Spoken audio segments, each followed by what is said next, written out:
Hi everybody, my name is Eddie Hood with Dashboard Accountants. This video is going to show you how to use our free break-even analysis tool for your business. So let's get started.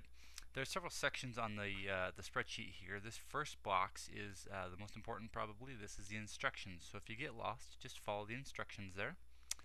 This is the area where we're going to input all of the data in these two sections here. And then up here, it's going to give us a reading of our business. It's called Your Business in a Nutshell, and that's where we'll find out what our break-even point is. So we're going to pretend today that you are a furniture company, because furniture companies sell both products and services. Products in that they sell chairs and tables and lamps, and services in that they have to deliver those to the customers sometimes. Okay, so step number one says that we need to list the name of each major product or service you sell below. We've already done this for the example today, so we've put down chairs and an expensive line of couches, an affordable line of couches, our delivery service, and some lamps that we sell. For your business, you'll want to put down everything that you sell, whether you're a product or service company. If you have hundreds or thousands, you might not want to list all of those. Just group the major types of products or services that you sell or departments so that you get a good idea of what your break-even point is. Okay, the next step here, step 1B, is to enter the price for each of the units of that product or service below. So all you do is you come down into step 1B right here. And on, let's say for chairs, for example, let's say our furniture store sells them for an average of $150 a piece. Our expensive line of couches go for $1,800 a piece.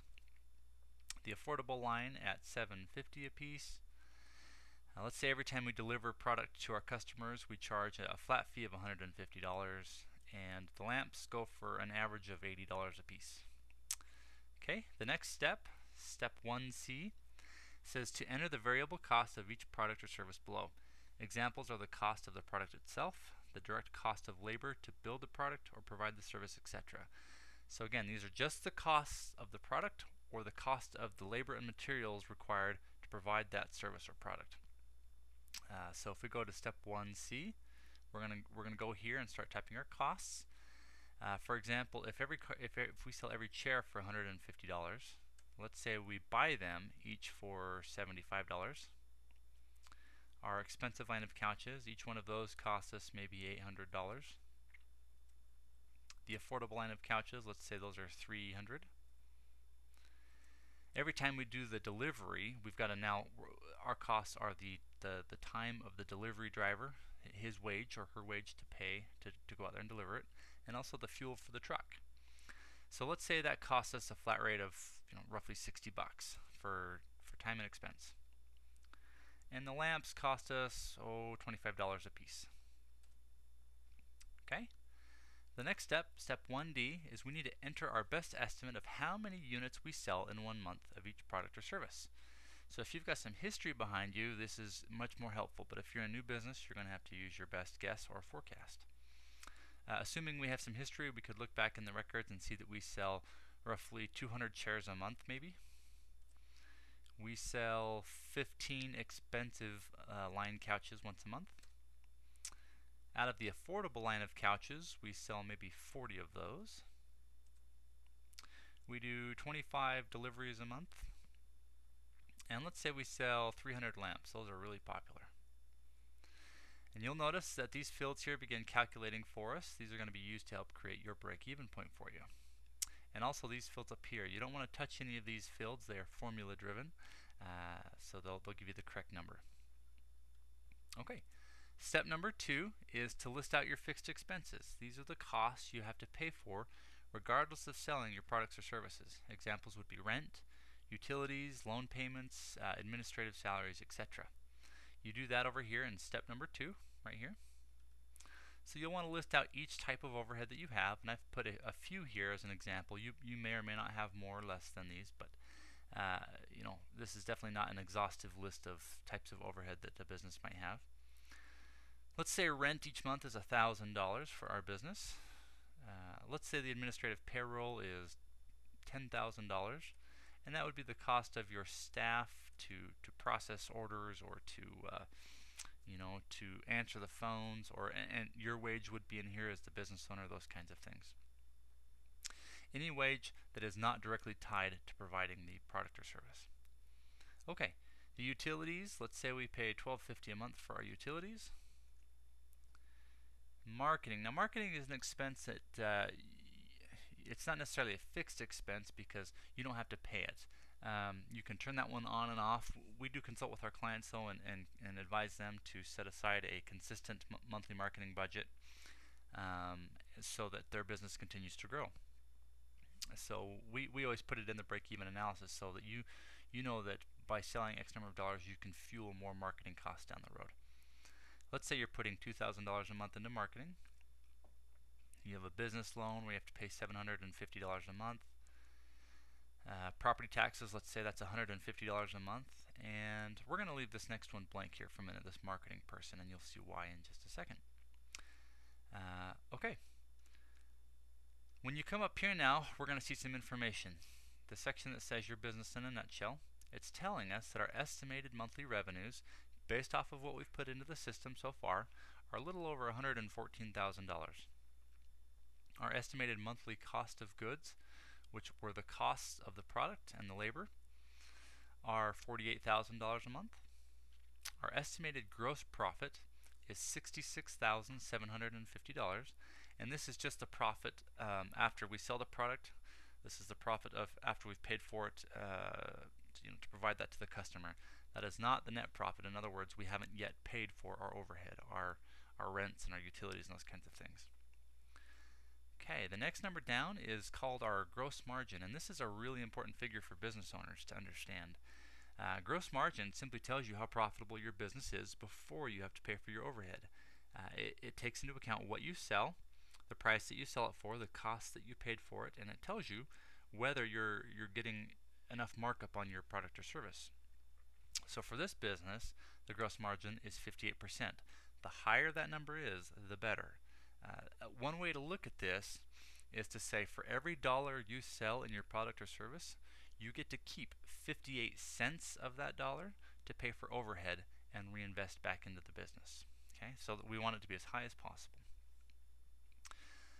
Okay, the next number down is your total overhead. This is just a sum of your overhead column that we've put in here.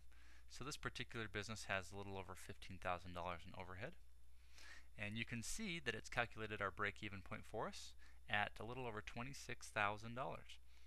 The way the system comes up with that figure is it's just dividing your total overhead, this $15,000 number, by your gross margin, 0.58%. Okay. So that is the basic version of how you use this spreadsheet. Something that you'll want to consider though is looking at the next step in the instructions box where it says analyze. The thought here is that you use this as a tool to figure out how to improve your break-even point. If you read it, it says play with the number of units sold to see how it changes your break-even point. This will help you to determine which combination of products or services you should sell the most of. The lower your break-even point, the better.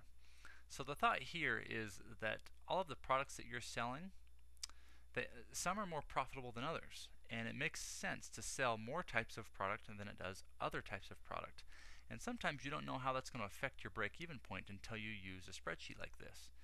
So let's play around for just a minute, and let's say we decide we want to sell our expensive line of couches, and we want to sell a ton of them. So we go out and we buy 1,000 units of couches. And let's assume we actually sell all 1,000 units next month because we hold a big sale, we do lots of marketing, we have a big event, and people from all over the city come and buy our couches.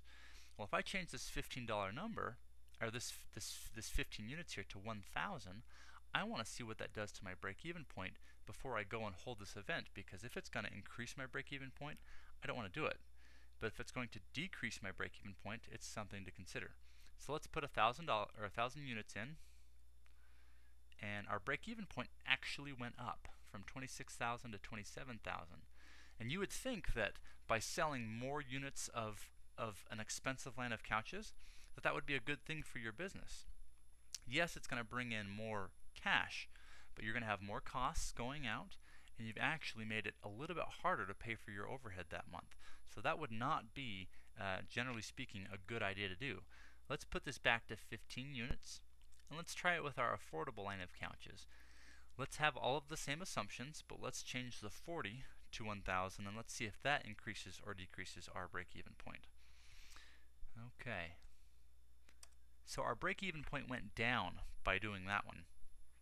Obviously, our affordable line of couches are more profitable for us as a business to sell, and this spreadsheet validates that, so that's an important thing to know. As a business owner, if this was my company, I would use this tool, and I would highly consider trying to bring in more of my affordable line of couches and selling those and holding sales events around those. I would still carry the expensive line of couches so that I can cater to other people's tastes, but I wouldn't push them nearly as hard as I would my affordable line of couches.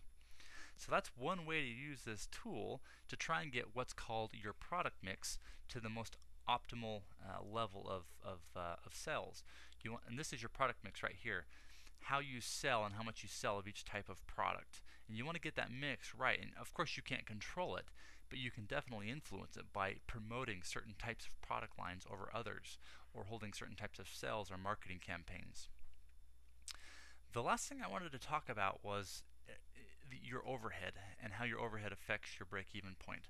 That's this section over here again. And when you're a business owner and you're considering bringing on a new cost, one thing you want to ask yourself is, what's this going to do to my break-even point? Most business owners think that if you, for example, bring in a new marketing person on your marketing staff, let's say we're going to pay this person $4,000. Most business owners think, well, as long as I make an additional $4,000, I can pay for this person. Let's see what happens to your break-even point if we add $4,000 to your overhead. Right now, our break-even point, because of some changes we've made to our sales mix, is just a little over $25,000. So keep that in mind that we're at $25,000 up here, and once we put in $4,000 of additional payroll, you would think that the break-even point would go up to $29,000, simply adding $4,000 to it. But when we hit enter, it goes up to $32,000. So it's actually added about $6,000 to your break-even point. The reason for that is because every time you sell something, you don't get to keep every penny of what you sell, because you have to pay for products and you have to pay for the labor that goes into providing those products or services. So you don't get to keep every penny. It goes back to this gross margin percentage here, which is at 60% at the moment. Really, for every dollar you sell, you only get to keep 60 cents. And because of that, your break-even point didn't go up by $4,000, it went up by about $6,000. So something very, very important to consider.